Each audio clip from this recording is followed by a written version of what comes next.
Hey, what's going on, guys? I have had a number of you over the last year or so reach out to me asking, how do I make my thumbnails? How do I make myself look cartoony? How do I do these things without using AI? And so I'm going to show you today how I do that. I'm going to go in detail. And I want to tell you before you do this, there's two things that you need. You need a streaming software and you need Photoshop. These are the two things you need. We're going to go into detail on how I do these things in Photoshop. But a streaming software, you have OBS. I personally use Ecamm Live. There's a number of other streaming softwares you can use, but the most common one's OBS Studio. And I'll be shooting today. Right now, I'm literally shooting on Ecamm Live. And so let me show you essentially what we're going to do here. So, uh, as an example, right now I'm on Ecamm Live. If you are on OBS, typically, currently I'm making a video on, I'm doing a reaction to a Episcopal pastor saying that when Jesus was talking to the woman at the well, that the living water he was talking about was actually, his fluids, right? Um, and so I'm reacting to that. And so what I would do is I typically, to set myself up for Photoshop, is I would take a picture of myself. And so I'd sit here and I'd do something like make a face like, what? And I just sit there and do that. And then I take a screenshot on Ecamm Live. To take a screenshot here is Command Shift G. You have to make sure you have your application, and it will literally say photo saved when you do it. And then if you're in OBS, you can right click and you can do screenshot preview, and you press that, and it'll take a picture of what your camera is looking at, just like here in Ecamm Live, Command Shift G. And I'm on Mac, if you don't know. So with that, for example, I took a picture. I'll show you. You can see all my stuff. Okay. Let me show you the picture I took. I think this is the picture I took. Yeah. So I took this picture. Okay. And that's what it's basically saying. I took this screenshot today. So that's the picture I'm using. Okay. You don't need to do anything with this picture other than have this picture. Now, before I do anything else, I want to go into, you're looking at my screen here. Sorry, I wanted to make it to where y'all could see my mouse. Now, Pastor says living water is bodily fluid. Okay, and now I can press on something like this. Usually you can go to images or things like that, look for an image of the person that you're reacting to, and it'll pull up the video of this guy. So here he is. Okay, so now here, what I'm going to do is on a Mac, I'm going to do Command Shift 4, and that makes it right here. I can now select the area that I want to take a screenshot of. So I'm going to do just the picture of him. I'm not going to get this logo that's in this top right corner. I'm going to do just a picture of him. And boom. Now I've got a picture of him. Got a picture of me. Ooh, don't leave. I'm in the middle of uploading my video. Okay. Now I'm going to go into Photoshop, wherever Photoshop is. It's not up right now. Swag. Applications. Photoshop. All right. So now I'm going to go into Photoshop.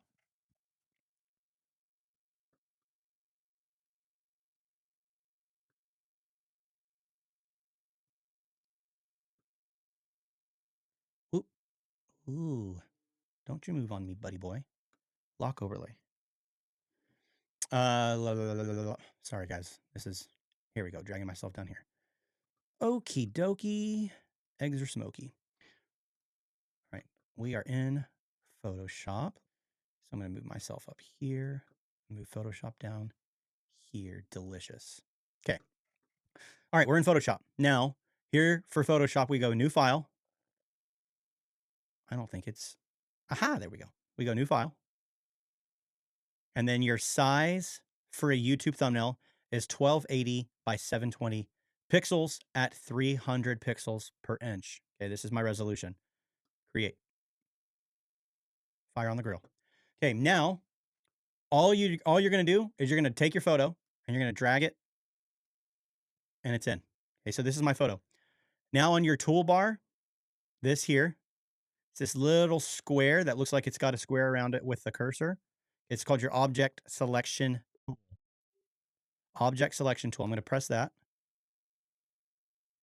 Why did it do that? We're going to object selection tool. Now I'm just going to drag myself like that, and it's going to find me. Most of the time, it does an okay job. It doesn't always do a perfect job of finding you. You can see here, it did a pretty good job. Did a pretty delicious, stellar job of finding me. Okay. So now this is me. Don't worry that it does all these little highlights. What is the selected area is what is glowing, like what's got the blinking line on it. So now I'm going to right click and I'm going to press layer via copy. And now if you see down here in the layers section, so the way that Photoshop works is you have layer section.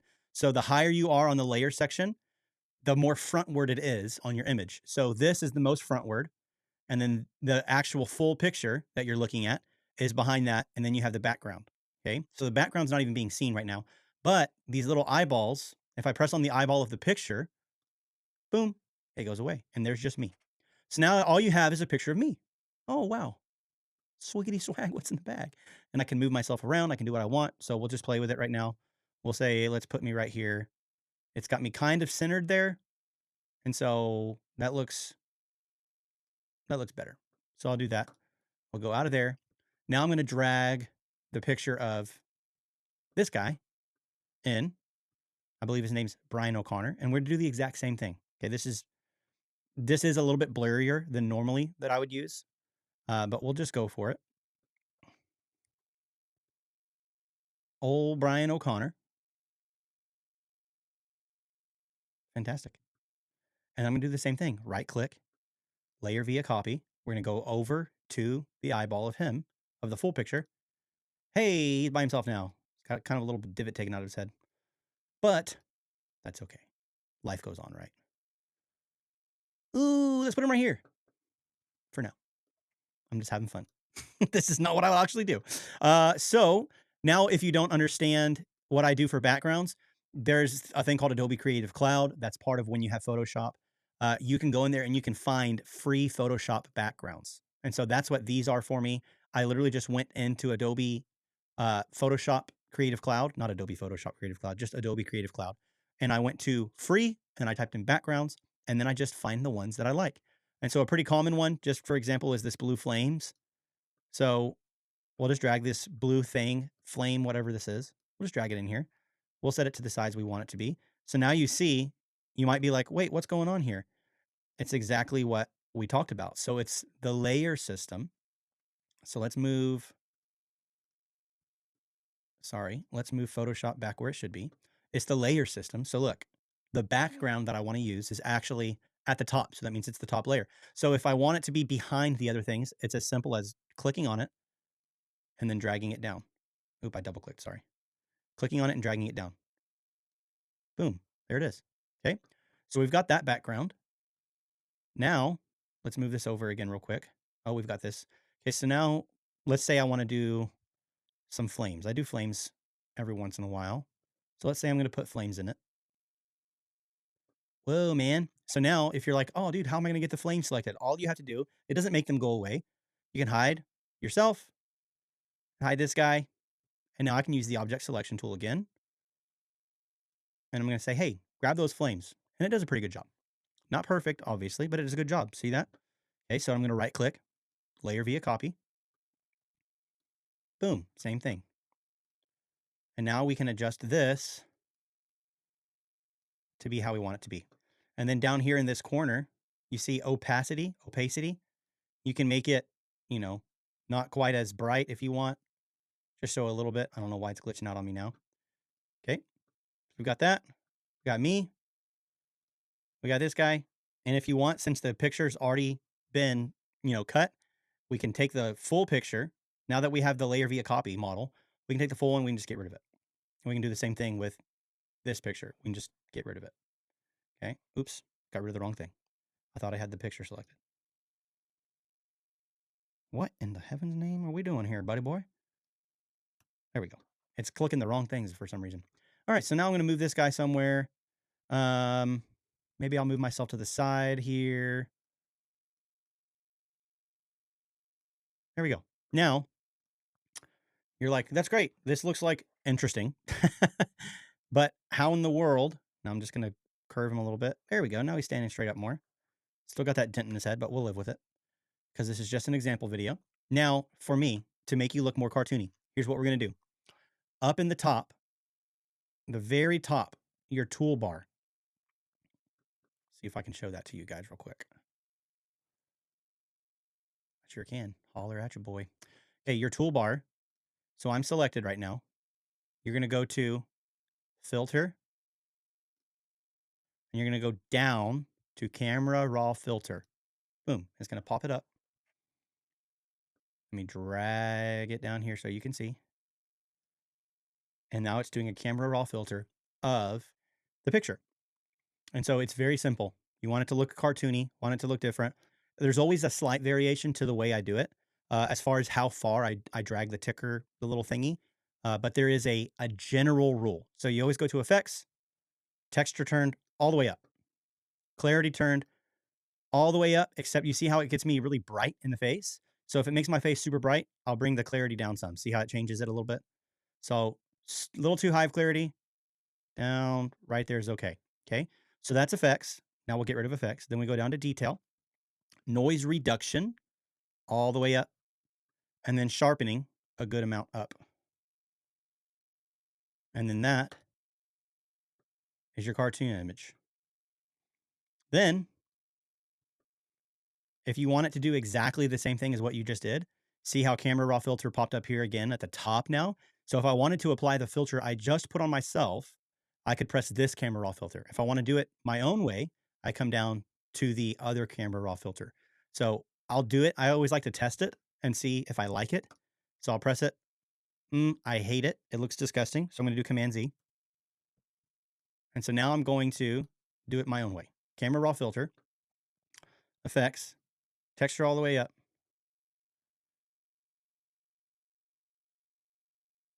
I know it's kind of hard to get a blurry picture to look decent, but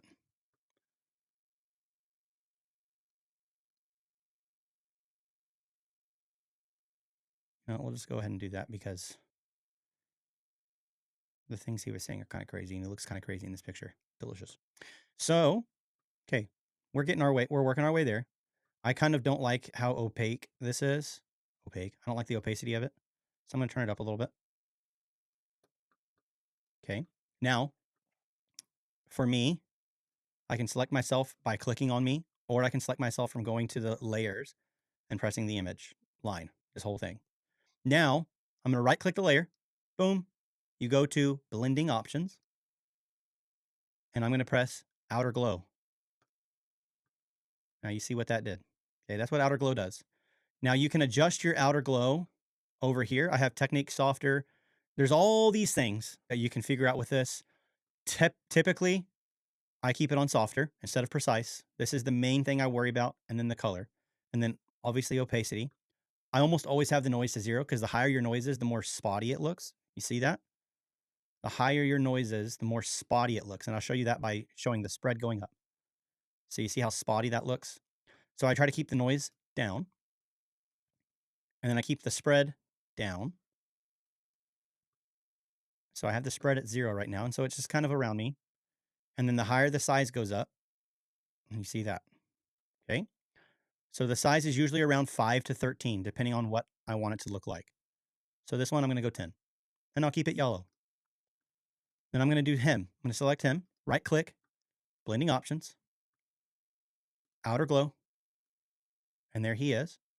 I'm going to press outer glow, and I'm going to change his color. Let's put him at some kind of a purple or a red. And again, I can change my size and all that. Once I pick a color, let's do that. Maybe a hair darker. And then we can change the size. There we go. I know that we've already done it, but I want to make him a little bit darker. So I'm going to go not to this camera raw filter. I'm going to go to this camera raw filter. I'm going to go to light. I'm just going to turn the contrast up some, turn the highlights down some, and turn the exposure down some. There. Now he looks a little bit darker. It's not just like a bright shining thing. Okay, so now we've got my face. We've got him. You want to try to make yourself a little bit bigger than the actual thing. And I also like to be in front And then here, we're going to go text, horizontal type tool. I'm going to go right there. And then I use Go Bold Italic, or Go Bold Bold Italic. And we'll say all caps, so it's the same size. Living water is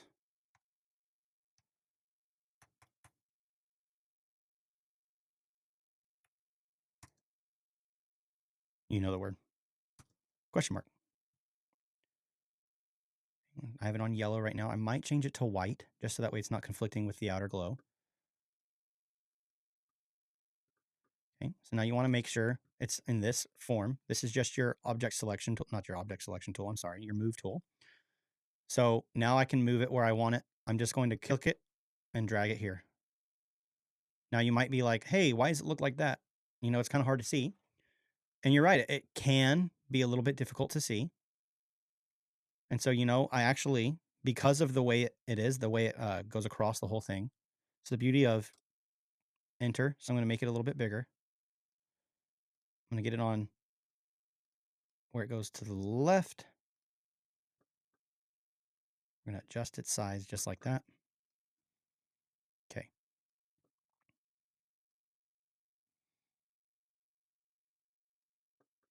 And like I said, this is just the simplicity of making. We're not going into depth on anything. Okay, so living water is fluids. Now, you may, I actually think I do want it yellow. Okay, so we're gonna make it yellow. Cool. All right, right click, blending options. Here we are. We're gonna go to drop shadow. That already makes it easier to see. We're gonna change the angle a little bit. Fantastic. I'm gonna change the size of it some.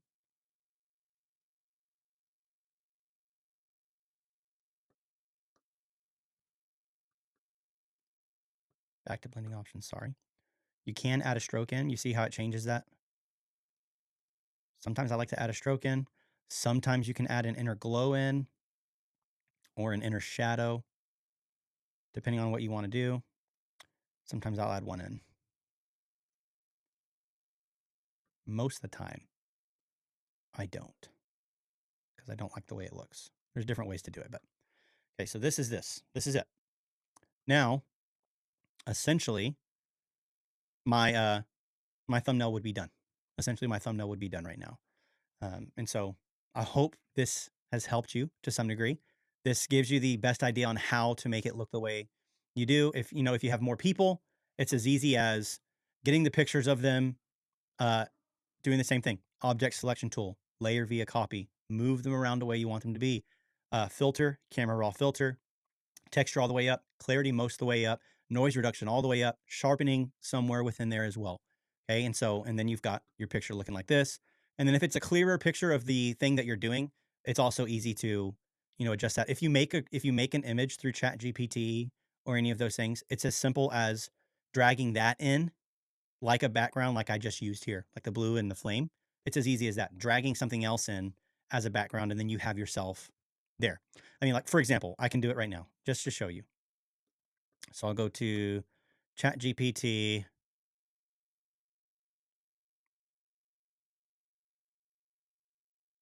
And I'm going to say, make me, I don't know if it's even, make me a 1280 by 720 pixel YouTube thumbnail with no text. I want it to represent the story of Jesus and the Samaritan woman at the well.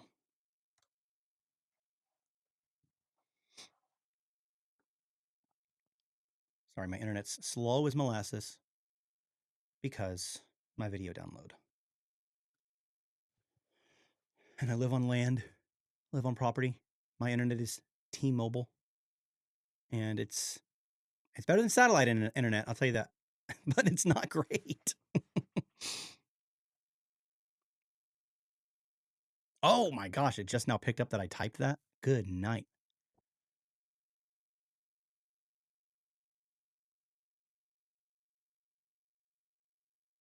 I don't care about that. Sketching it out. Oh yeah, baby. Well, while you're here, let me know. Text, put a comment down below if this has helped you. Like I said, I don't keep secrets about how I do things. I think that YouTube should be a place for Christ followers to put out content that can get all over the place. And so, if this helps you, please comment. Tell me that it helped you. That it helped you with making thumbnails. I know that my thumbnails are not the most crazy in-depth thumbnails of the whole world or anything, but I also know that a lot of people don't necessarily share how they do their editing for their thumbnails because they kind of want to keep their thumbnails as a them thing. And so I just wanted to, I've had a number of people ask me and they say, we really love your thumbnails. And so I wanted to get on here and show you how I do this. Sorry, my best friend's calling me right now. 1 second, Mr. Atkins. It's actually an elder from our church. Now, it's got one last tweak, baby. Come on. But like I said, hey, like the video. I would press the like. I would press for it to show, but this whole screen's probably going to go away if I do that. Like the video, subscribe to my channel, and I'll do everything I can. I post things about reactions and teachings in scripture. But if there's things that you don't understand about stuff, as far as doing content, I'd be happy to help people with those types of things. So here, there's these images right here. I'm not going to use either one of these, but this is essentially, you can do it. You can do one of these ones. It's making me select one. Image 2 is better. Why not? I like the way it looks. Okay, so now save image as woman at well desktop. Okay, woman at the well. Now, let's exit out of this. Back to our real world. Let me see where her picture went because I know it just decided to launch itself somewhere into my desktop. There she is. Sweetie swag, what's in the bag? Okay, so now, like I said, if you wanted to do, instead of all this work, if you wanted to just use a chat GPT image, it's as easy as grabbing it, dragging it in. There it is. Again, what are you going to have to do? It's at the top of the layers, so you're going to drag it down like that. Of course. Get down there, dog. Go where you're supposed to be. Okay? And this guy, it's as easy as, hey, I'm going to hide him. Maybe I can move myself somewhere else. Or you can move the image like this. You can change your wording up however you want, but it's all just as a matter of getting things to fit certain ways, right? Now, this isn't something I would use. I'm not going to use this, but that is essentially what you can do. Okay, I'm going to go back to the way I had it because I like showing the person that I'm reacting about. But now that I'm here, like the video if you can, and also subscribe to the channel. I would be happy to help people understand things, how to put content out. It's something I helped some churches with getting their live stream set up, getting all these types of things set up. I enjoy teaching people these things. So this is the first video I've done of kind of teaching some of the things I do with my YouTube channel. And I know that I'm by no means a large channel, but a lot of people like the thumbnails I do. And so if you like them, comment down below. If you hate it, that's fine too. I'm not really worried about it. But I hope you guys have a good day. Thanks for watching. Be blessed, and I'll see you on here next time. Bye. Only one thing is needed.